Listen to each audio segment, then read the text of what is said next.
All right, welcome to the finals. I'm on the play, which I like generally in this format. Turn one, turn two, nothing after that, but I feel like this is going to be good enough. There's almost no chance that he has a way to deal with Sludge Crawler the following turn, so I should get Ingest going, which makes Mindraker and Mercstrider very, very good.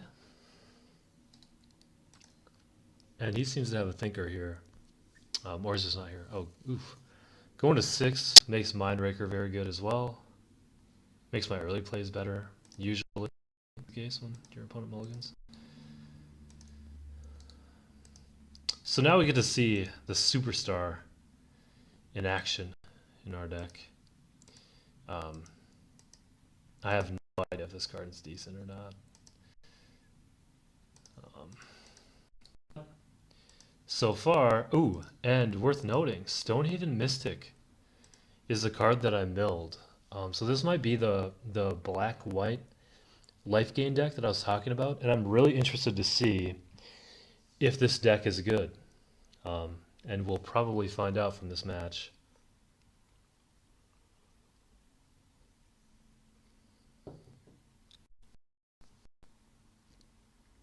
Okay. So,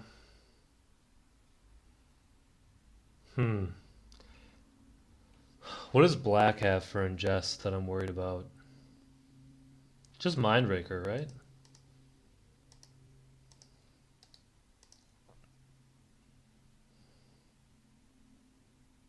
And if it's just Mindbreaker, I'm fine spending 2 mana trading here. Yeah, and he's probably thinking like, ooh, temple play. And if I had a 3-drop, it certainly would be. But I don't.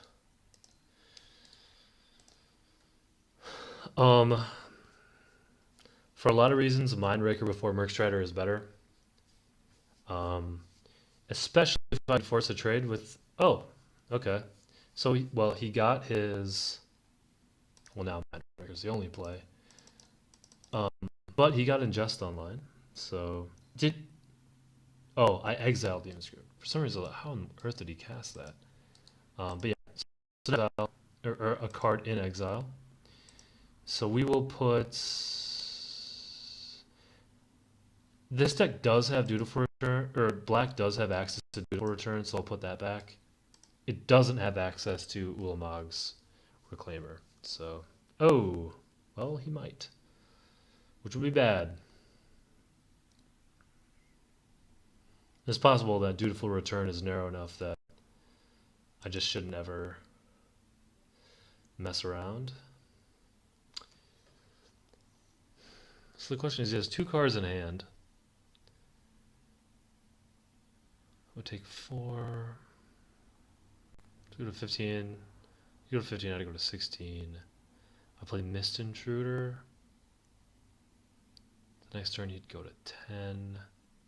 If you played a creature, I'd Mercstrider it. What's the best 5-drop he could have? Nothing that big. But not Mercstridering this turn. The thing is, this can then block Mercstrider. But if I do it in a different order, that's going to be the same case. So I'll do it now. These tempo plays aren't as good when your opponent is mana screwed, because he's probably just going to replay this. So we'll return that. Go to attacks. Hit him for 3.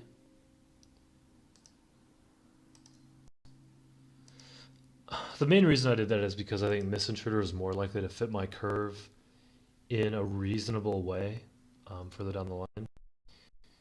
He's just going to replay it.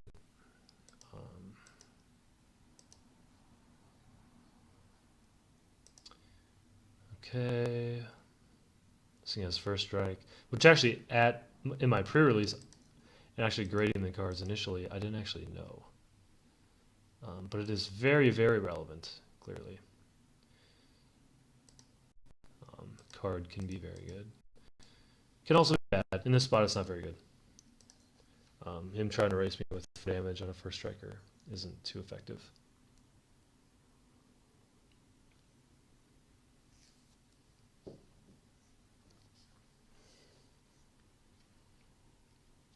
if he attacks, it's pretty likely that he has another creature that's going to blank Mercstrider. Or, well, I mean, he could attack with something like Gideon's Reproach available to then deal with the Mindraker. If he attacks, he has to have a creature that blanks Mercstrider and or Mindraker next turn. And if that's the case, I might be in a little bit of trouble. Considering I'm hitting land drop 7, going to my 7th turn. He does have goes to Sentinel. It's a very real card. He does have cards in his graveyard. I mean, do I do this main phase? Yeah, I think there's enough that I can draw.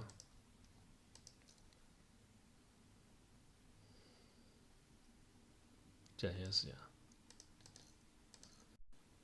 Leave it so I have 4 open, 2 in both colors. This cycling gives me access to another Mercstrider. Get me through for an additional little bit of damage. Okay, so before I play that, I'll just attack with Mindraker.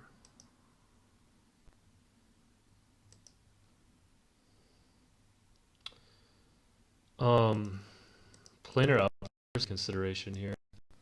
Is a card he could have. Clearly, I need some more bounce. You know, clutch. We get me through for 2. 2, 4. Well, 5. If I were to attack with everything, then he's starting to turn the corner here. This is going to be a little bit tricky because it says vigilance. He's going to start to clock me in a very real way. Oh, this card is so good here.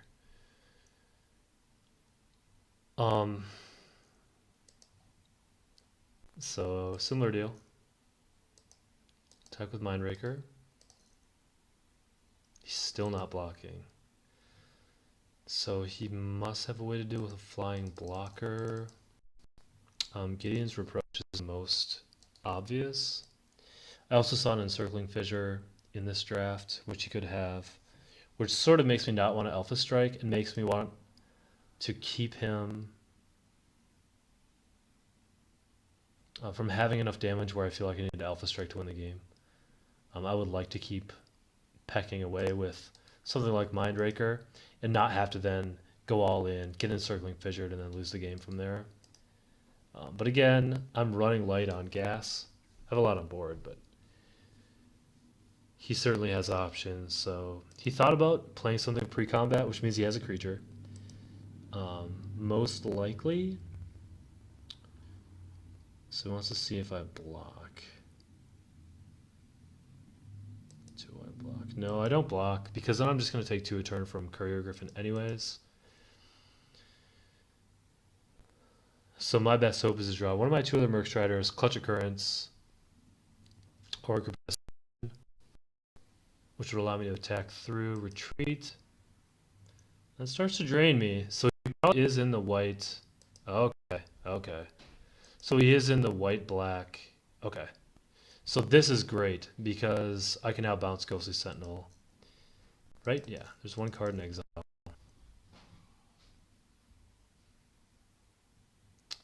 So go ahead and bounce Ghostly Sentinel, which takes up his entire turn next turn.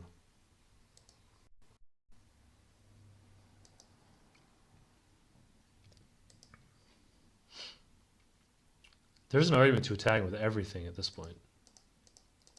If I did this, he blocks here, here, and here, which gets through 4, 7, 8. If he blocks ideally for him, which would be here, here, and here. If instead, so that would leave me with lethal, which would be 4, 7, 8. If you were to block in a different way, it would be something like this, this, this, which leaves him dead. I don't. Does he have blocks that leave him alive? It's worth thinking about this for a second because I'm attacking with 7, 9, 13, 14. I have 3 creatures with 3 or 4 power, which equals 10. So all of those would probably need to be blocked. Which will leave him blocking here, which these would bounce. He would block here, and then he would block here. And in that case, he would take 6, go to 2. This would live, this would live, this would die. I can live with that.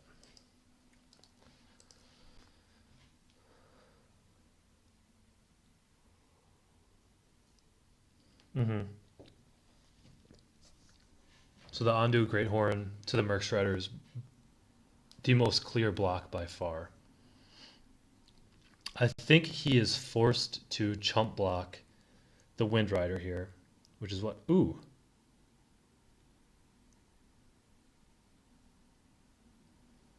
Okay. So I'm chump attacking in 2 places. He's chump blocking in a couple as well. And this takes him to... I don't think that's how I would have blocked. But that's fine. Who knows? Those may have been better. So this goes bottom, top.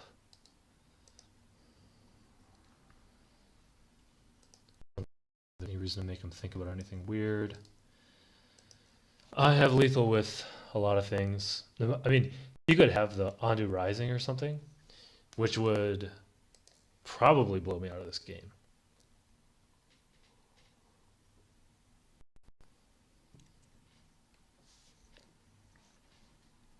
So that's 7 total damage.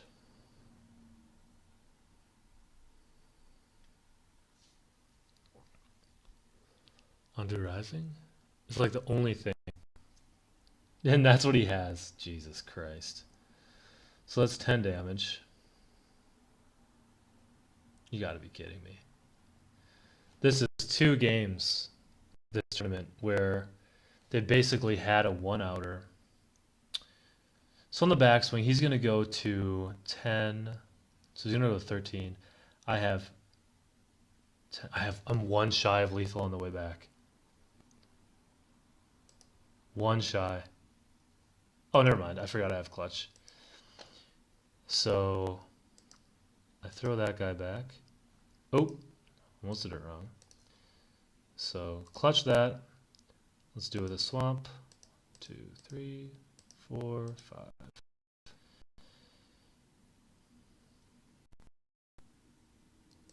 I probably should have thought about Ondu Rising before I attacked rather than after. But yeah, I don't really think that card's very good. So I didn't really think about it beforehand. I definitely should have though. So we're in a similar spot. On the play, Sludge Crawler actually seemed very good. Traded for a card, it got me an ingest. And those were desperately needed in this game. But I'm going to do what I've done in most of these games, where I'm just going to bring back Night Watch. It blocks the Ondu Giant 4/4. It blocks a lot of what he's doing. This isn't... Well, I don't think this is a very good matchup for my deck, because I don't have great ways to interact with the life gain creatures and mechanics that he has in his deck. Okay. This hand's very good if I draw 1 more land. Or, you know, it would be great if I drew like 2-drop and then an additional land. This hand would be like just bonkers. And it's already very good, so I'm definitely not complaining. Because I am going to be able to Mind Raker him. And he missed a land drop. Now I have double Merc Strider and Benthic. He could kill the Benthic though, which is probably in his best interest if he can. And without another blue, I'd be stranded for a little bit. Yeah, and he can kill it. Okay. So I think him missing a land drop, the discard is probably less valuable than the bounce. Because he's just going to discard a spell that he's really far away from casting. And when it gets to that point of the game, the bounce is better anyways because he's like, oh, finally I can cast my 6-drop. And then I Merc Strider it.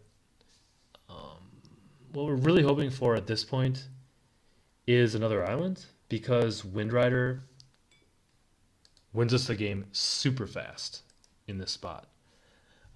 Because if it connects once, I'm able to go get my Exile enablers, and then I have Merc Strider online, and it just really lines up my draws in such a way that I can win the game quickly. Here, he has to have multiple 3-drop plays, or this wouldn't be difficult. Because this isn't a spot where he's thinking about killing my Mindbreaker. Maybe he has Gideon's Reproach and he's trying to keep damage off. If that's the case, I'm clearly going to attack. That must be what he has, right? He thought for a long time. Yeah, so that's very good for me. If he thought for a long time, he doesn't have 2. Or it's unlikely he has 2. Or it's a fairly clear play there.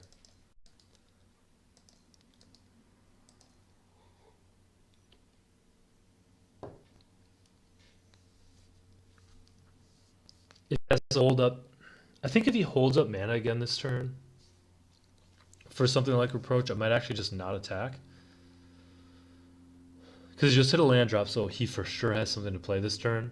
So if he doesn't play a card, I can be fairly certain that he has something available. Yeah, so here I clearly just sit. There's absolutely no reason to attack into what is clearly a removal spell.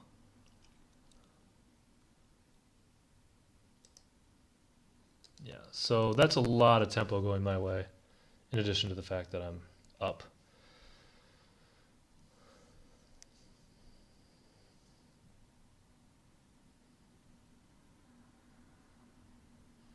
He's likely to hold up Gideon's Reproach here, which is why Grip is insane in this spot. Because I killed that, I killed a land.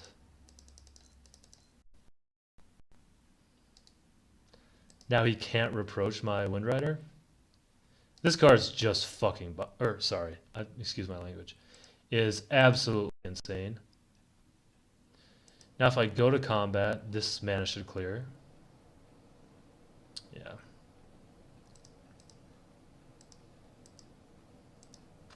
And that's just 8 to the face.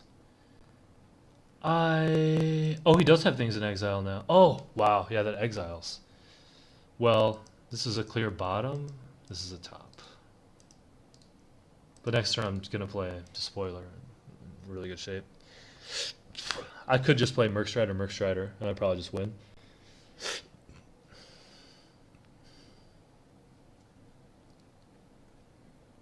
I mean, it's fairly clear that he still has Gideon's Reproach, so if he just plays a 3-drop, then so be it.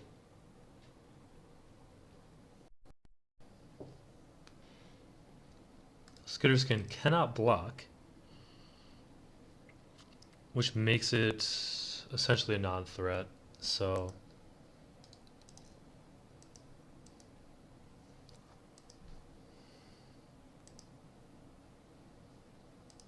top, bottom,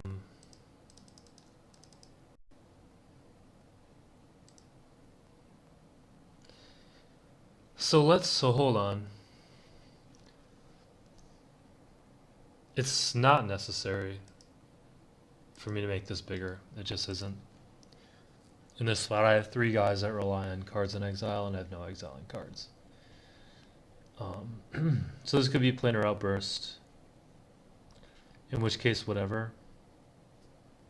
I just play a Despoiler and bring back Grip, which leaves me in a pretty good spot. I feel like I'm a pretty heavy favorite to win this. What he could have. So Courier Griffin. doesn't even do it without me bouncing a creature. Oh, well, the Gideon's Reproach is what I was considering to begin with. Um,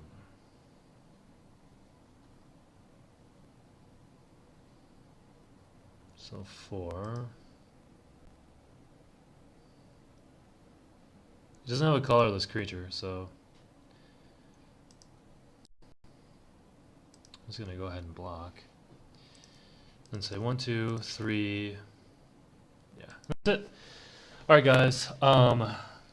Yeah, this format's pretty fun. I'm not sure if it's gonna be as fun as like, cons, for example. In recent memory was a really fun set.